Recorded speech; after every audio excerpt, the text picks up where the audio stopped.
Kagadosh Boker, we're just continuing with the halachot of Erev Yom Kippurim. Tomorrow morning, Bezrat Hashem, we do not say Mizmor Letoda. The reason why is because we know on Erev Pesach and Erev Kippur, we do not say Mizmor Letoda because since the Korban Todah was eaten and they had a lot of loaves, remember on Pesach it's because of Chametz, because 10 out of the 40 loaves were Chametz.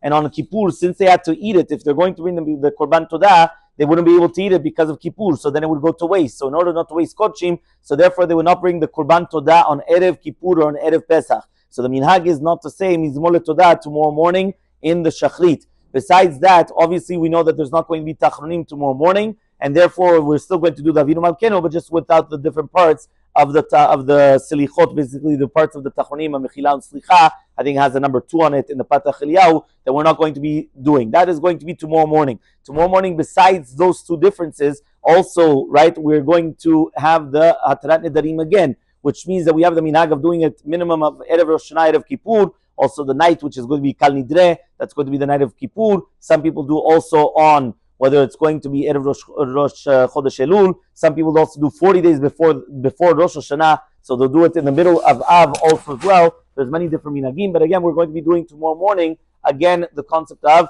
the Atarat Nedarim, that you should ask your wives that if you're doing it for your wife, that you should be their messenger in order to do the Atarat Nedarim for them on their behalf. Now what happens is that after that, obviously we know that there's a minhag of doing mincha gedolah. The reason why is because obviously chas shalom that a person might choke or they might not serve. So therefore what we do is we do mincha gedolah, we do the tachronim, the vidui, right? And then we continue. Obviously then afterwards is going to be the sudat hamafseket. Throughout the day, please remember that you have to do beforehand the kaparot, and the kaparot should be done as early as possible, and also asking for forgiveness. If you remember, we brought down that you don't have to wait until Erev Kippur to ask for forgiveness. It's actually, Shulchan Aruch brings down the concept of asking for forgiveness, because we know that Kippur is only going to be muchel on averot sheben adam lemakom, not ben adam lechaveros. So we have to ask for forgiveness beforehand, and the earlier, it already starts from Rosh Hashanah, the earlier the better. So therefore we should ask for forgiveness beforehand to make sure that we're not going to have any problems on Kippur, because if not, it's going to impede our complete teshuvah.